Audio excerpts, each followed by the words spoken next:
All right, welcome back and welcome in the Outsider Sports Football Podcast, Tuesday, October 24th. Ben Mandel, Corey Jason, I'm Ryan Balley. We're here with you today. We got another great show for you this week. We're bringing back Hot Seat and Hot Streak, taking a look at some teams that are on that hot streak, that good roll as we enter the midpoint of the season, and some teams that have cooled off after a hot start themselves. Of course, as every week during the season, Outsiders of the Week, those lesser names, they're not household names, but they played a big part in helping their teams win this past week, as well as taking a look ahead to week 8 and some of the matchups we're excited for. But to get started, I have a trivia question for you guys. Because of the 32 teams in the NFL, there is only one that has scored at least 20 points every game this season. Do we know who? Any guesses? Indy? It's Indy. Corey knows because this is his favorite segment of the week. It's Cole Report Weekly. Dylan be damned. This is still relevant. This is a relevant segment every week. Minshew Mania has enveloped Indianapolis. Minshew Mania is still here. He has some trouble fumbling the ball, but when you have Myles Garrett lining up, I mean, did you guys see him on that field goal block? That's not normal. Normal great athletes don't do that. That was unbelievable. He is special. He is. Wait, I do have to ask because in my opinion, it was almost as impressive, maybe even more impressive. They're a little bit different. Did you guys see Fred Warner? I saw a little bit. That when he jumped to do the tush push to stop the Vikings, where he jumped over the offensive line, grabbed Kirk Cousins and pulled him down. I mean, come on, that was unbelievable. Fred Warner might be the best linebacker in all of football. He is somebody that's propelling himself the last 2 years into He's that. Like a more athletic Luke Kuechly. Yeah, I don't think it's a might be. I think he is. Luke Kuechly, though, was ahead of his time.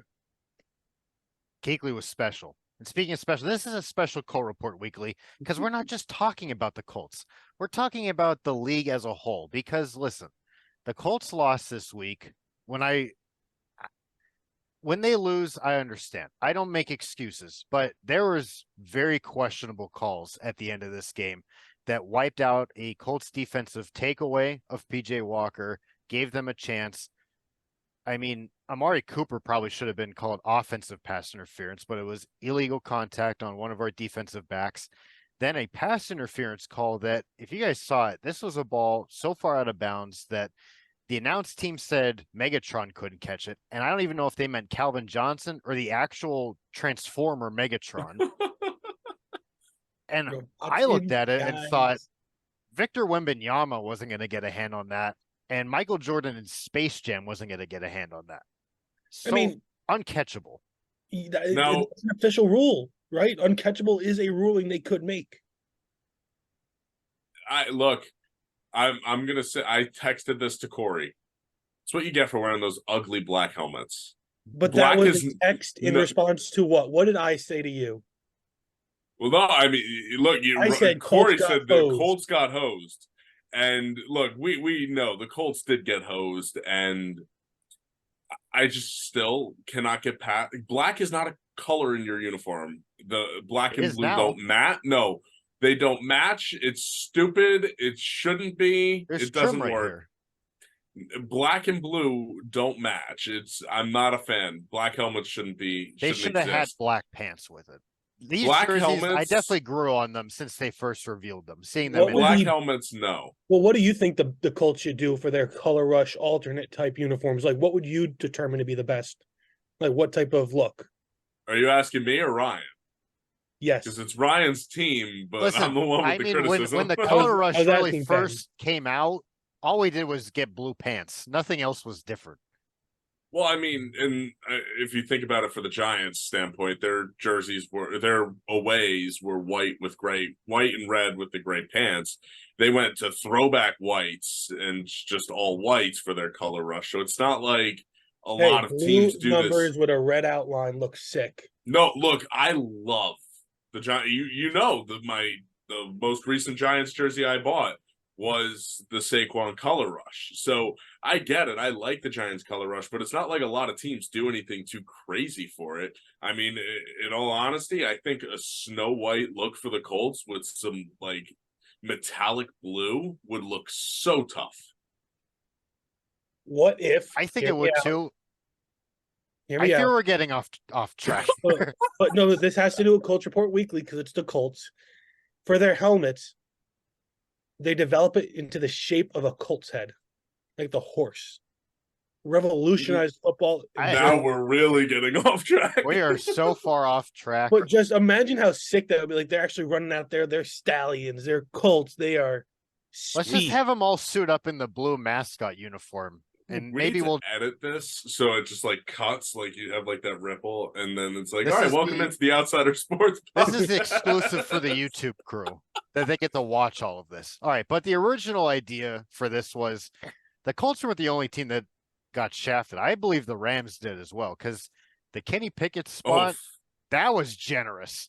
Bad. That was a very generous. The Sean McVay face was priceless too. And this overarching conversation about officiating, it's been one I wanted to have on the show like the last week or two, because there was one, I first thought of it, a roughing the passer call against, I forget who it was on the Giants, against Josh Allen. And I'm like, this is so soft. Leonard Williams, I think it was on Leo. And I'm just like, this is the worst officiating has been since the replacement refs and the Fail Mary debacle. Oh, God.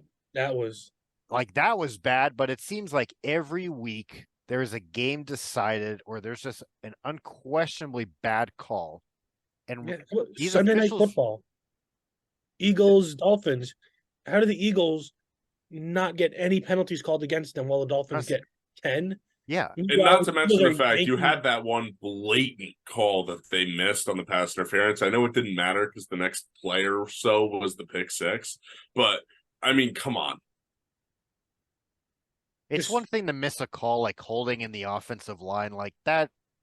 Although when you hook a guy around the neck, and his arms are flailing outside. I mean, Ben, you were an offensive lineman. Is that pretty obvious when you have a guy hooked around the neck? Look, there are a lot of things that, they let slide. And I think the biggest thing is it may get to a point where you just need someone up top who, is able to overrule the officials on the field.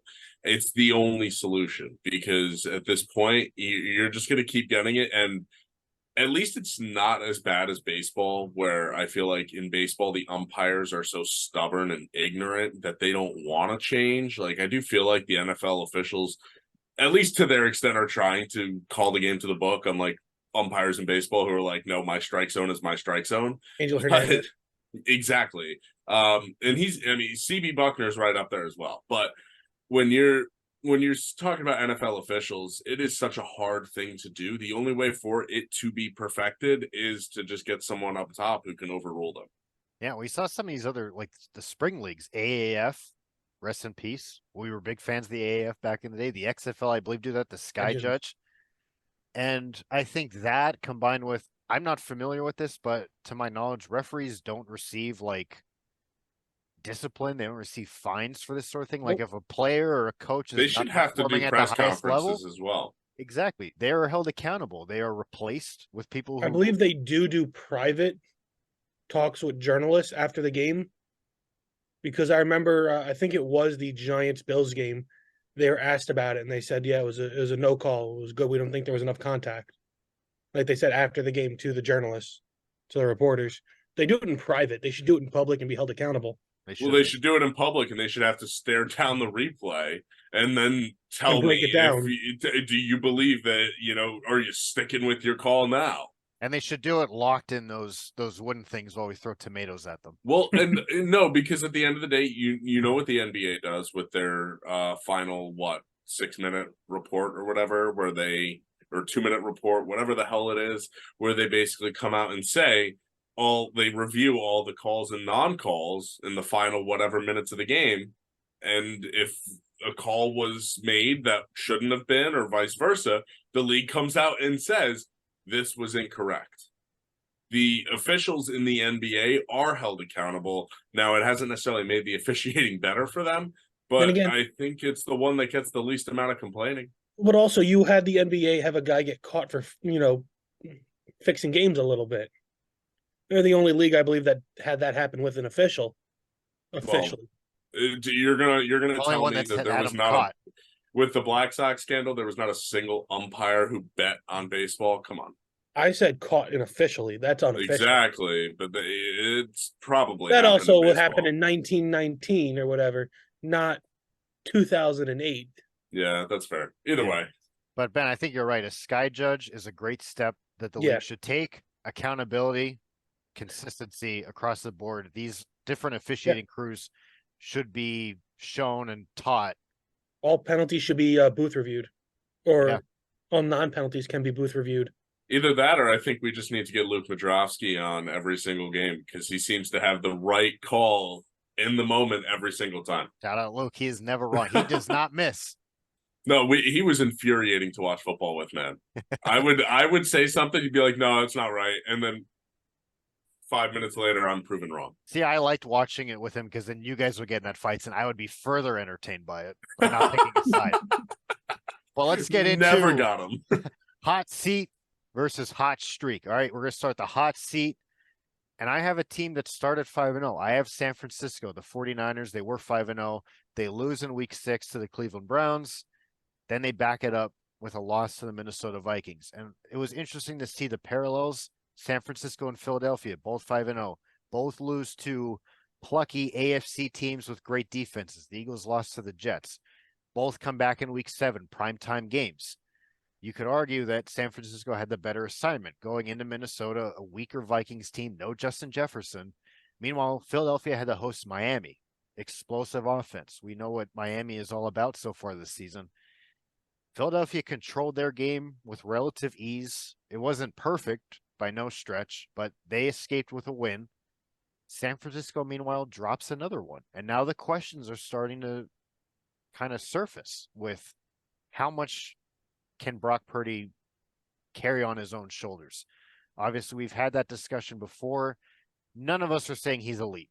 He's not going to go take over a game, especially with the scheme Kyle Shanahan deploys and the weapons around him. But no Deebo Samuel, and McCaffrey missed part of the game, I believe, in Cleveland.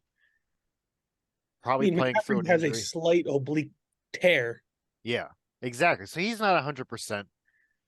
So now that the weapons are starting to kind of disappear, not entirely, but enough, now you could start to poke holes. And even this 49ers defense, I mean, the play that really broke the game open was an interception that was intercepted by Jordan Addison and taken to the house. So questions certainly mounting for San Francisco. And we saw them annihilate Dallas and then drop 2 very winnable games. So now you have to wonder, how are they going to stack up against Philadelphia and against some of the class of the AFC? Because if Cleveland can do what they did, and they had a great defense until this week, and Minnesota, I mean, how are they going to match up against who I picked them, I believe, to face in the Super Bowl, Kansas City?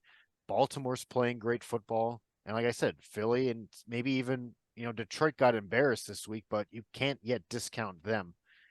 So there's questions for San Francisco. So no one specifically on the hot seat in my eyes, but I need to see how they do this week. They need a big statement win, and we're going to talk about that later. QB controversy in San Fran? Suck for Sam? I'm not ready to throw Sam Darnold out in the lineup yet. Are you? No, God, no. No, but that's because... look, at the end of the day, the Purdy's problem isn't what he is. It's the fact that, if you fall behind and you need to come back late in the game, that's not who Brock Purdy is. And at the end of the day, that's not who Sam Darnold is. So it's not like you're getting a better result. But hey, I mean, Purdy had a chance at the end of the game. He even got bailed out after one of those interceptions, but then threw another one. So look, not great for Purdy, not against a good defense this week. Minnesota's defense is not good. Kirk Cousins looked spectacular against that San Francisco. Yeah. I mean, Kirk Cousins, your value has never been higher. So do what you will with that, Kirk. You could probably land in New York if you so chose to waive that no trade clause. But I don't know.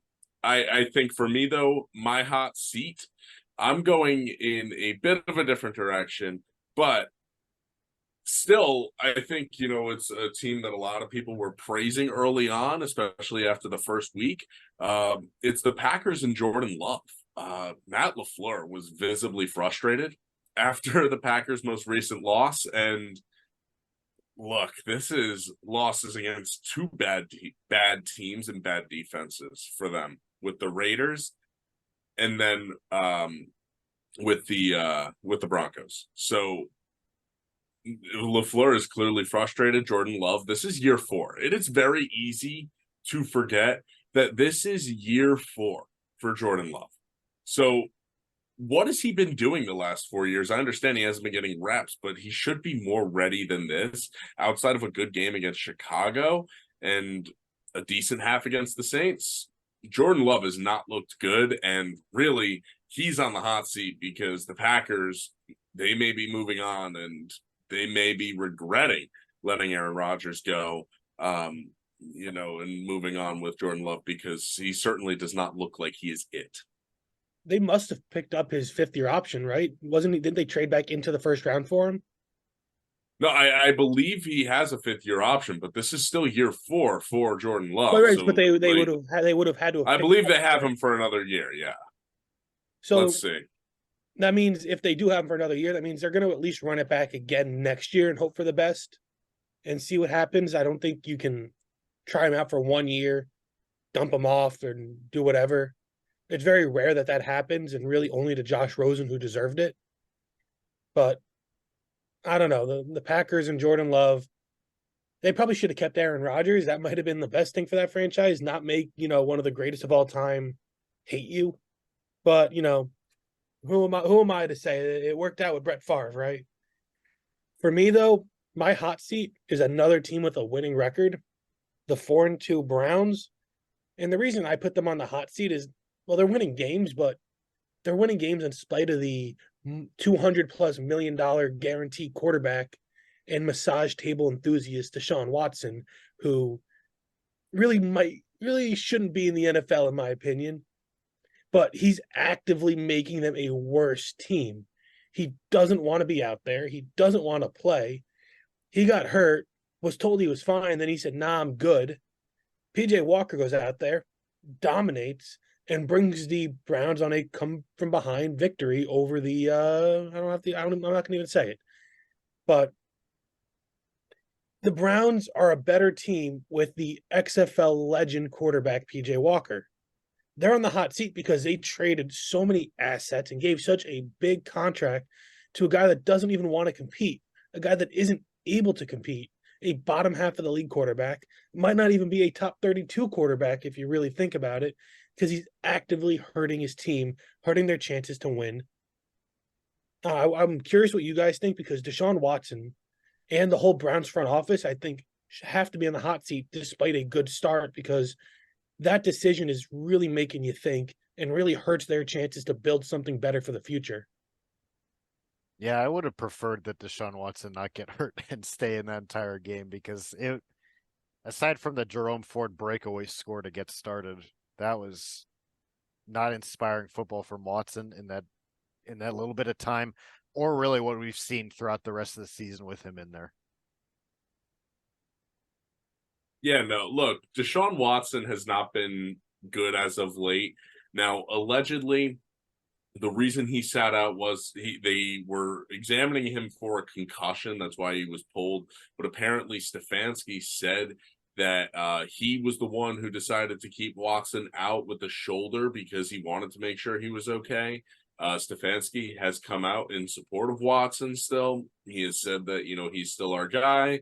So I think that this does tie into what Corey is saying. I think that this staff and this management group understands that they're not going to get another chance after Deshaun Watson. If Watson fails, this experiment fails, these guys are all out of a job. So I am on that sentiment with you, Corey, although I think that I'm not quite ready to give up on Deshaun Watson just yet, because he has shown moments where he has looked good. He's looked decent in some of the games where he's played, and he's been healthy. Now, this was disappointing because, I'm sorry, Ryan, the Colts defense is not a good one. This is one that he very well should have had a good matchup for and should have been a nice settle in and settle down kind of game for him. And instead he punted it over to PJ Walker, and that you don't like to see, especially from a competitor. And I just remember watching Deshaun Watson, the competitor, lose to Alabama in the national championship, work, get back there, and then grind to beat Alabama in the national championship the next year. So that's what I'm hoping comes back, just because I really did enjoy watching that competitor play. And one thing before we move over to hot streak, I just want to circle back to Jordan Love in Green Bay. Aaron Rodgers in 2008, when he took over from Brett Favre after sitting on the bench for a couple years, 6-10. Worked out. Yeah, but the numbers were not this bad. The numbers were not this bad, and not to mention the fact it was a lot harder for quarterbacks to play the game back then than it is now. There are a lot more rules for quarterbacks that benefit them now. So I don't even like that comparison, because if I don't have them pulled up in front of me, but I guarantee you Aaron Rodgers' individual numbers and as a passer look tremendously better than Jordan Love, who can't even complete a 5-yard out route right now. It's atrocious. Well, likewise, how you're not ready to give up on Watson. I'll give Love a full year as the starter and actually get those reps, and we'll circle back next year before I decide if his career's over. I'm fine giving up on both of them. So Corey just doesn't care. He wants to move on to the hot streak. Let's go. I'm going to go with Jacksonville. They've had 2 big wins over my Colts. Big win over Buffalo. They blew out Atlanta over in London, and then a big win against the Saints on Thursday Night Football this past week. They're rolling. They're hitting the expectations we all sort of place on them, even though they weren't quite ready yet to match up with Kansas City. Last year, they were the hottest team rolling into the playoffs. So we'll see if they can, even with them sitting at 5-2 now, they could still get better, which is kind of the scary thing. So Jacksonville on a hot streak right now with even more room to improve. I'm looking forward to seeing what they're up to this second half of the season. Yeah, for me, I look, I know everyone's tired of hearing about it, but Kansas City, they're on a hot streak. Travis Kelce and Taylor Swift, they're on a hot streak. Good for you, Travis Kelce, but I'm sure everyone's heard about the numbers. 99 yards per game for Kelce when Swift is in the building, 46.5 yards when she's not. When your girl shows up, you ball out.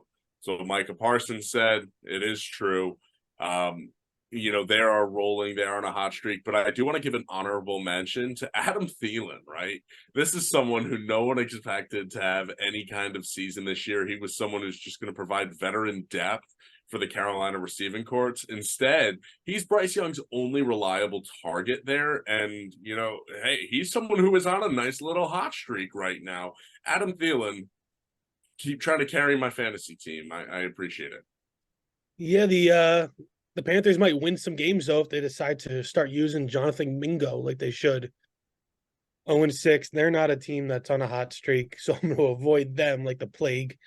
I am going to go with a team that started 1-4, the Minnesota Vikings, right? We were talking about what was wrong with the Vikings. We were talking about that game against the Chargers as a must-win. Both those teams went against each other, and really, whoever won that game, they just had to. They just were both teams that made the playoffs and just could not win a game. The Vikings now start again 1-4. They're now 3-4. They've won 3 of their last 4. Are the Vikings back? Primetime Kirk means something different today than it did 2 years ago, right?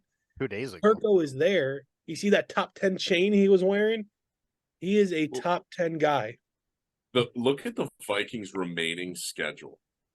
It is very I got it pulled up. Green Bay, Atlanta, New Orleans, Denver, the Bears, the Raiders, the Bengals, Detroit, Green Bay, Detroit. That's a lot of W's right there. I'm talking one seed in the NFC type of W's. Well, they may only lose 2 or 3 more games this year.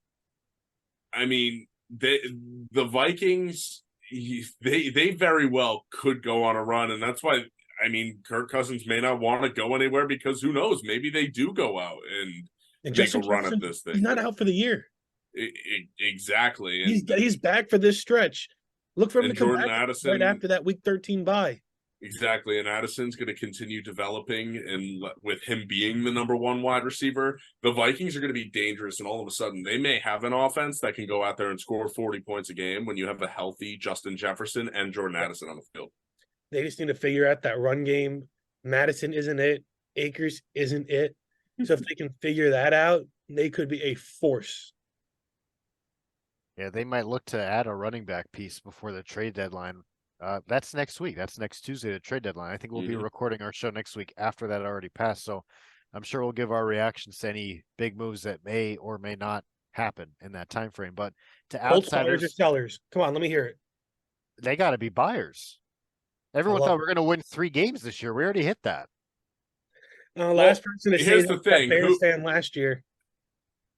Who do you have to sell though? Like, because if you're the Colts, right, you're not going to sell someone who's under control for like the next few years. Like, who are veterans that are anybody on expiring contracts that you guys would be looking to sell right now? I wouldn't be upset if sophomore wide receiver Alec Pierce were to find his way onto another team. I'll just say that. Do you think that the demand for him is high though? It could be. Kansas City brings him in. He turns into like the next all-pro wide receiver. He probably would. Honestly, just don't send him to LA. Don't send him to the Rams. They got enough going on. Don't send him to the Rams. Alec Pierce for Cooper Kupp, straight up. Who says no? Cooper Kupp doesn't play another down ever again. You want Cooper's Kupp? He would. We'll send you Cooper's Kupp. He drinks Cooper's water. His cup of water. All right, let's talk about outsiders of the week here. I have New England Patriots rookie wide receiver Demario Pop Douglas. And I think he earned that nickname because of the pop plays he makes. He made some good plays against Buffalo, helped New England win. Got that. Just watch the highlights. Half of them, it seemed like it was Douglas with the ball in his hands. Punt returns, trick plays, screens, everything under the sun. Demario Douglas sounds like he's been in the league 15 years already with that name. Demario, it reminds me of someone. But no, he's a rookie. Found his way into the lineup with Juju Smith-Schuster out, and fantasy players, he might be the wide receiver to have up in New England. Yeah, definitely not a bad one there. I'm going with the Jacksonville linebacker, and this is someone that, we definitely went back and forth a little bit on if he is considered an outsider because he's led the league in tackles the last 2 years. We're talking about Foyesett Oluokun, and this guy not only has been unbelievable for the last 2 years, but this last game, he was a difference maker against the Saints. 14 tackles, leading the league in tackles again, by the way, this year currently. Oh, and by the way, a 24-yard pick six in a game that was decided by a touchdown. Able to bring the win in for Jacksonville. Huge play. And, on a team where it's Trevor Lawrence, Travis Etienne, Calvin Ridley, Christian Kirk, Zay Jones, Evan Ingram, all of these big names come through. Those are the ones that get the recognition. Even some other bigger names on the defense that you hear before Oluokun's name. And he still comes through. He makes plays, and he might be the best player on this defense. Yeah, he is a stellar player. Jacksonville's got themselves a stud. I'm going to go, it's going to be a twofold type of outsider because I feel like you can't talk about one without the other, and you need to talk about both. That's Deonta Foreman and Tyson Bagent of the Bears. Bagent came out there. Justin Fields hurt. Has to get surgery on his hand. He completed 21 of 29 passing attempts for a touchdown, 162 yards, QBR of 97.2, a guy that was playing at Shepherd College in West Virginia, Division II football, coming in, going and beating the Raiders. What a day for him. And he couldn't have done it without Deonta Foreman. Top couple guys on the Bears, out. Khalil Herbert, Roshan Johnson, they were out, not playing. Foreman comes in straight off the couch, Justin Pugh style, gets 16 rush attempts, 89 yards. Sure, that's great. 2 rushing touchdowns, right? But he's not done there. Even in the receiving game, 31 receiving yards on 3 receptions and a touchdown. 3-touchdown day for a guy that wasn't on the roster 2 weeks ago. Just an incredible day for those guys that are both, outsiders, because how much more outside can you get than Division II and off the couch? Yeah, by the way, he beat the Raiders in his first start, something that Jordan Love was not able to do. Boom. Fair enough. Certainly shaping up to be the year of the backup quarterback with Bagant, Tyrod Taylor, and PJ Walker all seemingly better than the starters they're filling in for at this time. So we'll see how those guys continue to play. What? I think Corey, look, Corey is very much a Daniel Jones stan. I'm a truther. I believe in the truth and nothing but the truth. Come on, Corey. You need Tyrod Taylor on that wall. You want him on that wall. 34-year-old journeyman, just what I need. Just what you need. Hold you over for a year or two. Let's take a look at week 8. When I was looking at the schedule, I, for some reason, couldn't believe no teams are on bye this week. Here in week 8. This is almost sort of where you want to start having bye weeks here in the midpoint of the season. So, meanwhile, I didn't have a single wide receiver for my fantasy team last week with all the bye weeks. They all had 5 on bye last week and 4 on bye next week. It really makes you think. I asked that question last week. I ask it again. These buys don't make sense. Why? Would you guys the international be in favor games of everyone having the same bye week, like in the middle of the season? No, just a whole no, because then that's just a week of that's a void week. Well, no, you can do. You could put 2 the weeks. Trade deadline in there, so there's some excitement there. Do 2 bye weeks. Do 1 on week 9, 1 week 10. Half the teams are off those 2 weeks. You still have football for those days. It's just the spotlight's on each team. No, but how do you do that when teams are going to get 2 bye weeks like they will in a few years when they go to a 18-game schedule? Above my pay grade. I don't mind the random bye weeks. I just think be more consistent with how many teams are on bye. Well, it should just be between 2 and 4 teams. Pick a number. That's how many teams are on bye each week. Yeah. Right. No one on bye this week. Full slate of 16 games. I alluded to it earlier. San Francisco, they have another kind of Super Bowl matchup many were anticipating. They're hosting the Cincinnati Bengals, who have started to kind of figure themselves out. They're coming off their bye week, a little healthier. I'm excited. Cincinnati and San Francisco. I hope this lives up to the billing because it should be a good one. Can we flex that to Sunday Night Football so we don't have to watch the Bears Chargers? I mean, come on, man. Cincinnati can do the funniest thing ever, though, and beat the Niners. 3 straight losses to a hobbled Cincinnati team still. I mean, meanwhile, Corey's sitting here saying that there's not a team that's in the Niners class. Well, things change week to week. Come on, you know this. Well, the matchup that I'm going to highlight, it's Jacksonville and Pittsburgh. And the reason why, and you guys will see it when the power rankings do come out, I'm pretty high on Pittsburgh. I like Pittsburgh. I think they are firing Matt Canada away from being a really good football team again. I think he's genuinely holding these guys back.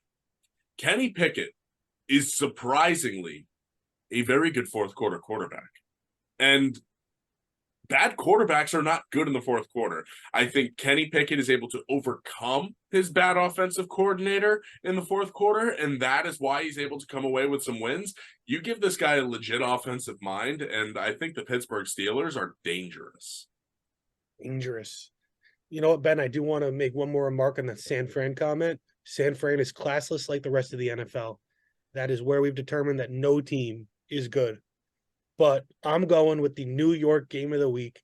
It is Giants-Jets, the Snoopy Bowl, because MetLife Stadium, their mascot is Snoopy. They call it the Snoopy Bowl. Stupid. I agree. Get the Jets out of Giants Stadium. But, you got Tyrod Taylor, Daniel Jones. Nobody knows who's starting. Versus Zach, the MVP of the league, Wilson. DJ Reed and Sauce Gardner are both still in concussion protocol, technically.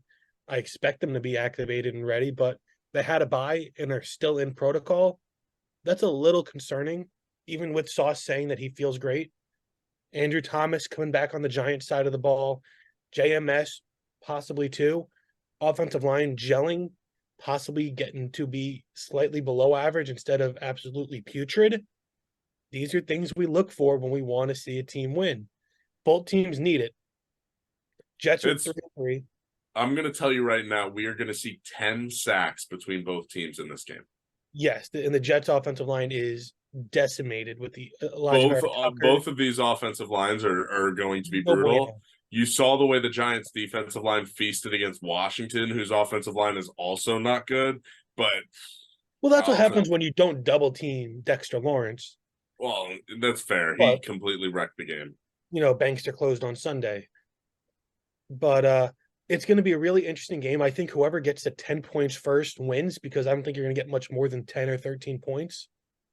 Both defenses are playing at a high level these last few weeks, both against very good quarterbacks as well in half the cases.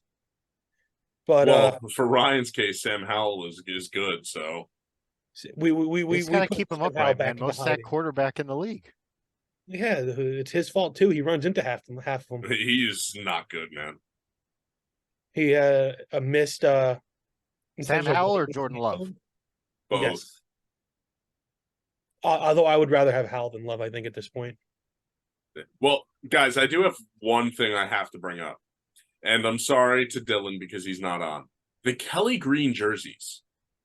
They got rid of them for a reason. They're ugly. It's an ugly shade of green, man. It is an ugly shade of green. Get out of here. It is an ugly shade of green. They got rid of them for a reason. Worst take I've ever heard on this show. No, they got rid of that for a reason. No, yeah, Kelly Green is not a pleasant shade of Philly green. hates fun. No, it's not a good shade of green. Kelly Green is ugly. Those jerseys I am not a fan immaculate. of it. No. Yes. Kelly Green is an ugly shade of green. That's what those jerseys were. I think the Eagles' regular home jerseys are nice. Stick with it. Kelly Green is disgusting. It's gross. Say it to Dylan's face, you coward. Oh, I have already. And it reminds me, before we wrap up here, Dylan did want us to mention outsider of the week, in his eyes, Sean Desai, Eagles defensive coordinator, for limiting that explosive Miami offense to just one offensive touchdown. But with that, all right, make sure you guys follow us on Twitter or X, whatever you want to call it, at Outsider Sports 3. Follow us. Check out our website. Great content coming out there every week. Rankings for hockey, baseball, and football up. I'm assuming we'll probably get that started. NBA's tipping off as we talk. Ben wants to go watch his Devils. We're going to find out who's going to be in the World Series tonight. A lot of great things happening in the sports world right now. We're going to try and cover as much of it as we can. Make sure you join us next week, whether it's on Spotify or YouTube, and we'll give you our reactions to Week 8 and that NFL trade deadline. Like we said, we'll see you next week, Outsiders, right here on the Outsider Sports Football Podcast. Thanks for listening.